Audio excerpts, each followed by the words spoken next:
Mapagpalang araw pong muli mga minamahal. Kumusta na po kayo? Muli po magkaroon tayo ng simpleng devotion for today. Pero bago po ang lahat, bago tayo manalangin, basahin po muna natin sinasabi po ng Acts chapter 16 mula po sa verse 23. And when they had laid many stripes upon them, they cast them into prison, charging the jailer to keep them safely.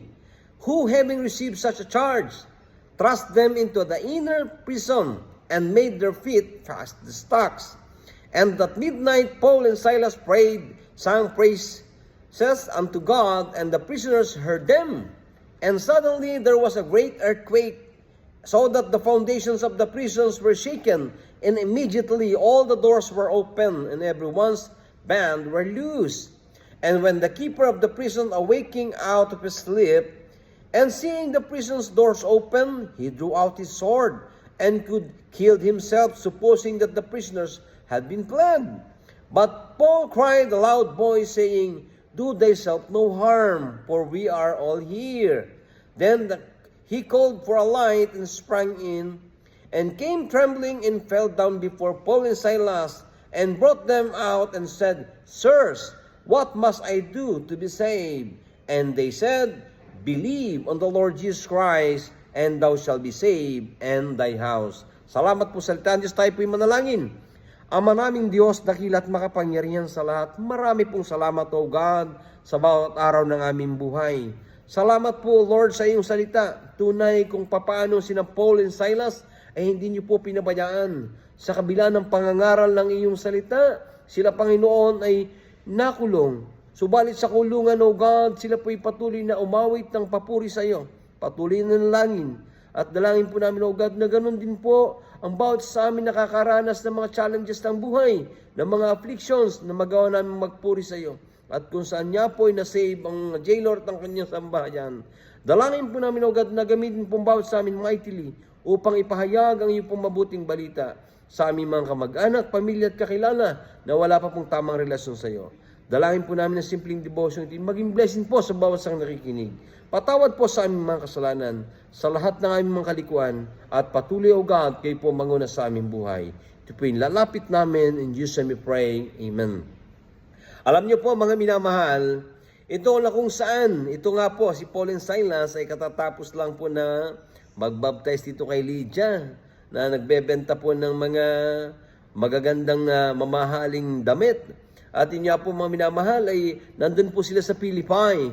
Isang part po ito na city ng Macedonia, mga minamahal. At doon nga po sa kanilang pang-aaral doon, ay may nakita silang isang damsel na nanghuhula. Pinakakakitaan ho ito doon eh. Subalit, sabi nga itong mga tao ito alagad ng kataas-taasan. Nahabag po ito si Pablo, mga minamahal. At lumingon siya at inutusan niya ang masamang espiritu na lumabas doon sa babaeng yun sa pangalan ng Panginoon, at gumaling nga po itong babaeng ito. Subalit, yung mga pinuno po ng babaeng yun ay nagalit. At sabi nga, sila nang gugulo pagkat sila mga Hudyo. Kaya po dinala po sila doon sa authority at ipinakulong po. Sabi nga po ng huko, inuutos na ikulong po itong si Paul and Silas. At doon po sa kulungan, mga minamahal, hindi lang po basta nakulong. Inilagay po sila sa kaloob-looban. At ang mga paa po nila ay mayroon ding tanikala. At during the night, the midnight, sila po'y umaawit, nagpupuri sa Diyos. At narinig po ito ng mga bantay. At nagkaroon niya po ng lindol. At pagdakay nabuksan yung mga gate, at halos magiba po yung foundation ng kulungan eh. At yung pong isang jailer ay akmang magsasaksak na sa sarili at nabuksan yung pinto sa pagpananagutan niya po ito eh. Subalit sumigaw po si Pablo, sabi niya, huwag mo sasaktan ng iyong sarili. Andito kami. At ganyan niya po ang ginawa, lumapit po itong jailer at lumuhod. At ang tanong sa kanya, Sir, anong gagawin ko upang ako ay maligtas? Ang sabi niya, ito po sa verse 31, napakaganda po, Believe in the Lord Jesus Christ, and thou shalt be saved, and thine house. Alam niyo mga minamahal, makikita ho natin dito, na save po itong jailer eh. In fact, dinala pa po doon sa bahay nila. At yung kanilang buong pamilya na save at binautismahan po ni Pablo at ibinalik po sila sa kulungan. At kinabukasan ng umaga pinapalaya na po siya. Subalit sabi ni Pablo, teka muna, huwag mo kami basta palayain. Ikinulong nyo kami ng o walang paglilitis. Hindi nyo ba alam na kami Romano din? Natakot po ito mga to, at yung mga leader po pumunta doon at humingi ng dispensa dito kay Pablo, mga minamahal. At sila po pinalaya at umalis po doon, mga minamahal. Makikita ho natin dito na bagaman nakulong po sina Paul and Silas, hindi po ito naging hadlang upang magpahayag po ng salita ng Diyos. Well, in fact, 4 po sa epistle ni Paul ang nasulat po sa loob ng kulungan. Ito pong Ephesians, Colossians, mga minamahal.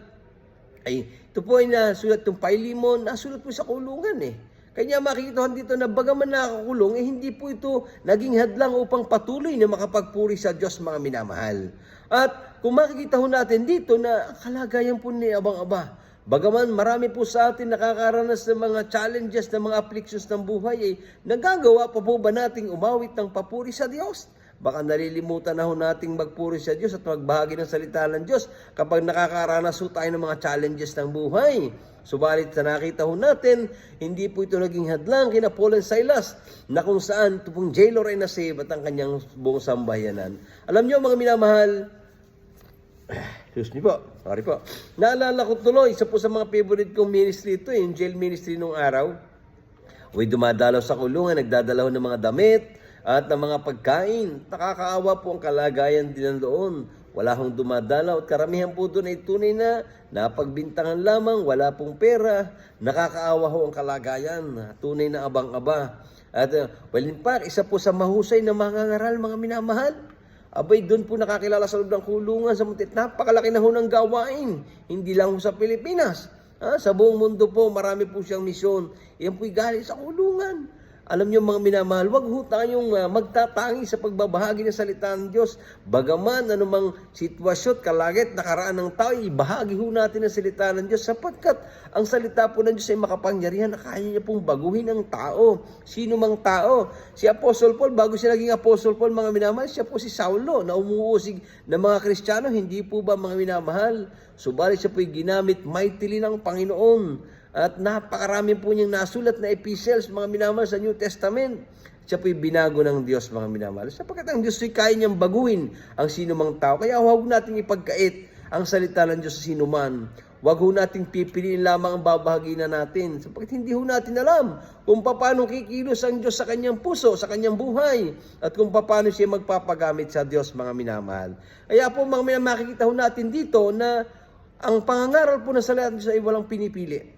Ano mang kalagay at sitwasyon ng buhay, saan man po tayo maparoon, patuloy lang ho natin ipamahagi. Kaya ho, pinaninikluhod natin sa pamagitan ng social media sa ating mga kamag-anak, sa ating pamilya, sa mga kaibigan at kakilala na wala pa pong tamang relasyon kay Kristo.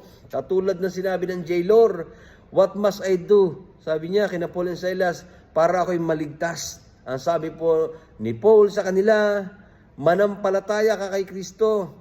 Ikaw at ang buong sambayanan ay maliligtas sapagkat wala pong ibang kaparaanan, mga minamahal. Iisa lang po ang daan, si Kristo lang po ang daan, siya lang po ang katotohanan at ang buhay. Wala pong paraan para mapunta sa langit kundi sa pamamagitan lamang po ng ating Panginoong Kristo.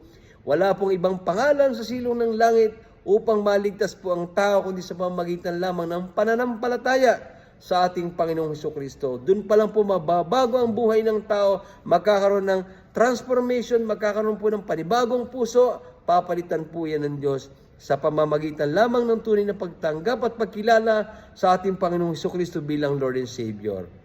Kanya mga minamahal, anumang kalagay sitwasyon natin, nakakaranas man tayo ng mga afflictions, huwag ho nating tigilan ang pag-awit ng papuri sa Diyos, ang pagpapahayag ng kanyang salita, sapagkat hindi po natin alam kung sino po ang pwedeng maabot ng kanya pong salita. Sapagkat yan po ang dahilan bakit po ang Panginoon inaparito upang hanapin ang nawawala. Ikaw at ako ay minsan nawawala at nasumpungan lamang ng kanyang biyaya. Kanya mga minamahal, bagaman sina Paul and Silas ay nakulong, naging blessings po ito upang masave po yung jailor at ang kanyang buong pamilya. Nawa simpleng paalala ng salita ng Diyos ay pinagpala po tayo sa araw na ito. Tayo po'y manalangin. Ama naming Diyos, dakilat makapangyarihan sa lahat, marami pong salamat o God sa ipong biyaya sa amin. Sa buhay po ni Paul and Silas na kung saan sila po ay patuloy nagpahayag ng isip bagaman sila po'y nakulong. nakaranas po sila ng mga ganong bagay, subalit hindi po ito naging hadlang upang makapagbahagi ng iyong salita. Dalangin po namin, O Lord, anumang sitwasyon ng buhay, anumang kalagayan, anumang naranasan namin, patuloy kami magpuri sa iyo. At wag po namin ipagpaliban ang pagbabahagi ng iyong salita. Dalangin po namin, O Lord, na sa bawat isa na wala pong tamang relasyon sa iyo, batid po namin, O God, na kayo po'y patuloy na kumakatok sa pintuan ng bawat puso, naghihintay lamang kayo po'y papasukin at tanggapin. Dalangin po namin ang lahat nito, O God. In Jesus' name we pray. Amen. Muli po, mapagpalang araw sa bawat isa, and God bless us all. Thank you po. Sorry po, may sakit pa po eh.